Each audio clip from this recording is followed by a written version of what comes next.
To you, the Silliman community of learners, good morning. I bring you greetings from the Silliman Board of Trustees and the University Administration. We are now in an empty, loose auditorium, but our hearts and minds are filled with your presence. It is said that convocation is an academic ceremony to formally welcome incoming students to the university. It brings together administrators, faculty, and students to commemorate the start of the academic year, providing a bookend to commencement.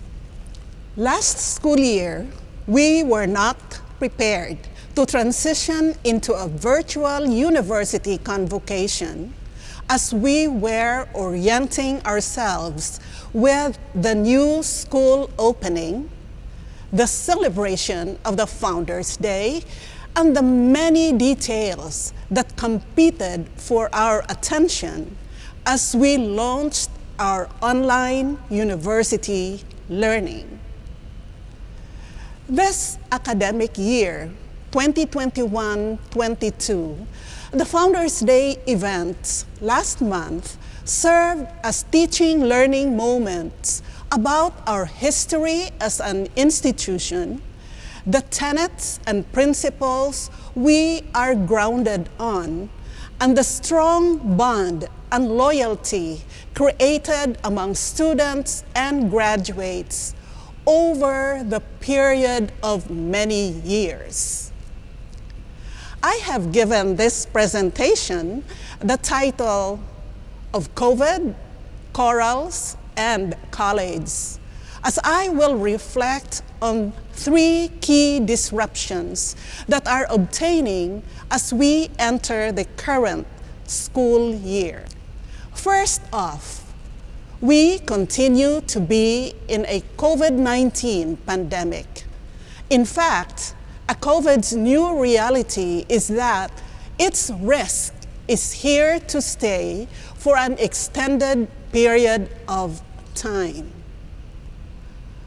Our World in Data, a data tracking project by the University of Oxford in England, reported recently that 62.16% of Japanese people were at least partially vaccinated, compared to 61.94% of Americans.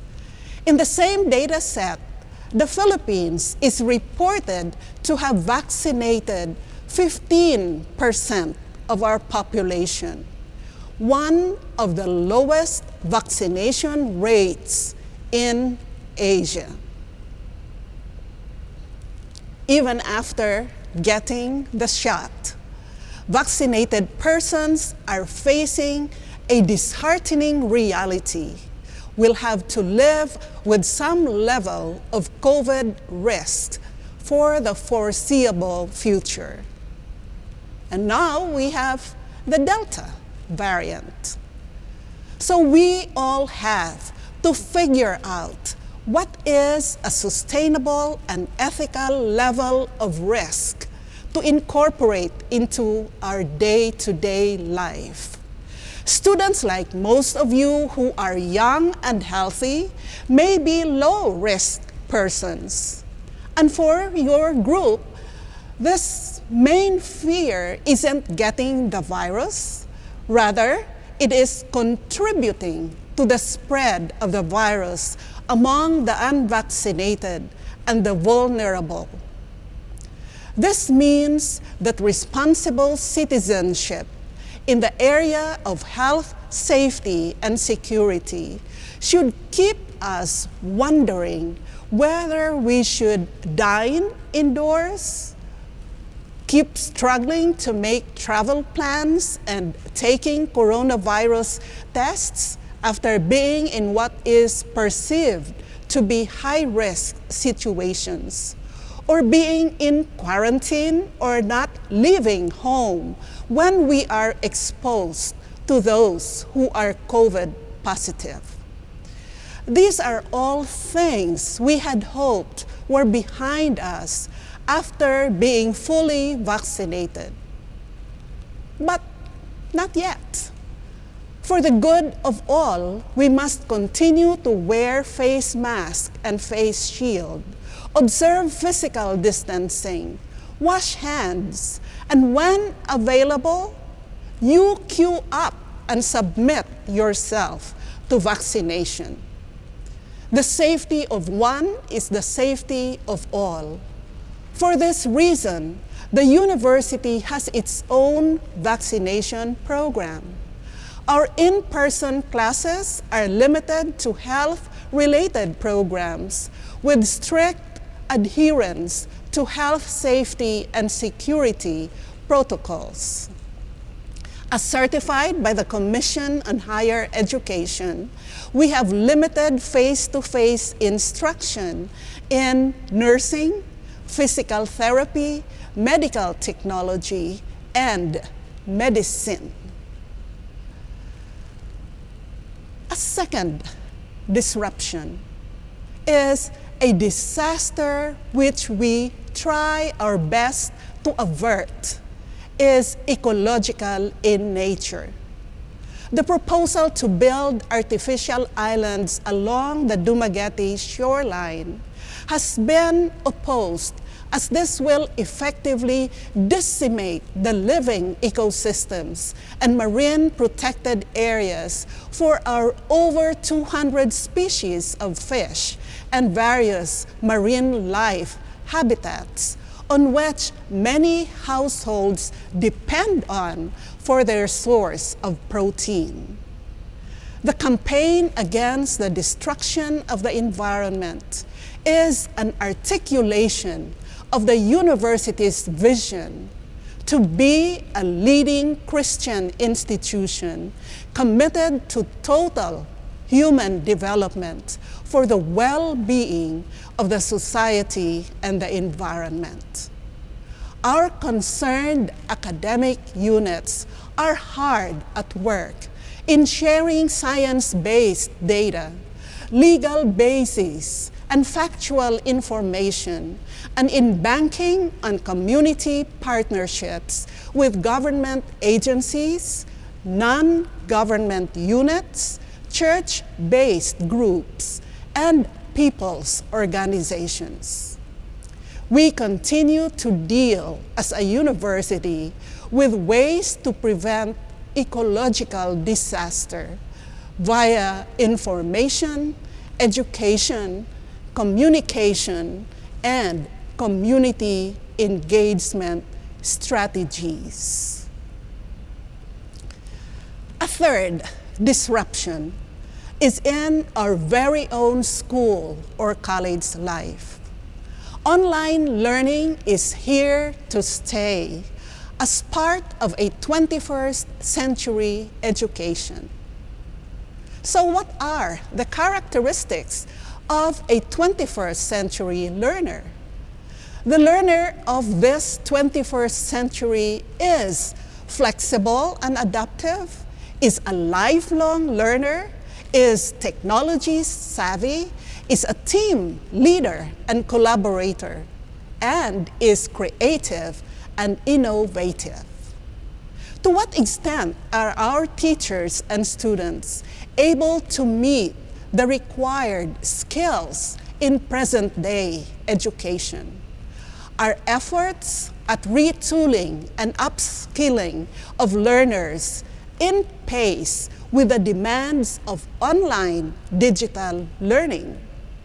Here at Silliman, we instituted a digital learning platform through our Silliman Online University Learning, or SOUL, managed by a full-time officer and staff to respond to those online learning needs. Together with SOUL is our Office of Instruction to assist in aligning learning designs and assessment consistent with the online delivery of learning. Given the fact that we are creatures of habit, Our ways of teaching and our ways of learning may have been much influenced by the pre-COVID education scenario. Face-to-face learning, classroom as a static place that we thought could be used forever with the right instructional technologies. But no, we weren't being trained enough on how to manage for change in the classrooms. Rather, we were being trained on how to keep things like they were in the past. That means nearly everyone in one's line of work was caught unprepared for the current reality.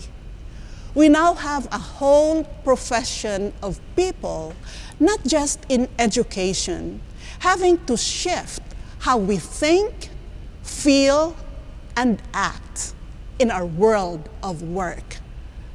Thanks to the creativity, resilience, and adaptive capacity of the Silliman learning community and the acquisition of tools of information technology, we resolved to learn as we go, and we had to learn fast enough. Given the demands of the 21st century education, fueled by new educational technologies, there is clearly a lot more skills to be learned as we face our preferred future in global education. The current situation is teaching us to abandon the concept of forever and into the concept of changing. The former approach might have been flawed from the beginning anyway. The rule of nature, after all, is change. Now, the impact of the health crisis, the threats of ecological disaster, and changing landscape in education make it clear that change is inevitable in our ways of thinking, in our ways of doing, as persons and as members of this institution. Because of the expectation to adjust and to cope with changes in our workplace, there is a place for a program of care for those who feel isolated or are unable to cope with the rapid changes taking place. We have our online guidance services and counseling programs. Some of our own faculty and staff have instituted an online service to promote mental health. We also encourage our teachers and everyone who extended best efforts at demonstrating a program of care by attending to students who feel lost and are weary in the face of changes perceived to be beyond their personal control. Since January 2020, when the first case of COVID-19 was detected from a tourist from Wuhan who passed by Dumaguete before going to Manila, Silliman University had its own share of darkness associated with the pandemic. But it will not be the full story if we as a university will not share our own share of light, of shining moments and achievements. As Mahatma Gandhi said, in the midst of darkness, light persists. The Commission on Higher Education has given Silliman University the following recognitions: a plaque of exemplary institutional performance as QS World University Rankings in Asia 2020-2021 among the Philippine institutions, a plaque of exemplary leadership, a plaque of institutional excellence as autonomous higher education institution, a plaque of leadership excellence, and plaque of program excellence for Silliman University programs awarded as centers of excellence and centers of development.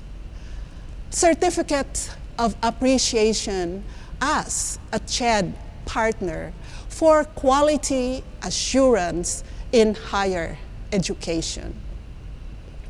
We are granted a renewal of our autonomous status effective June 1, 2021 to May 31, 2023.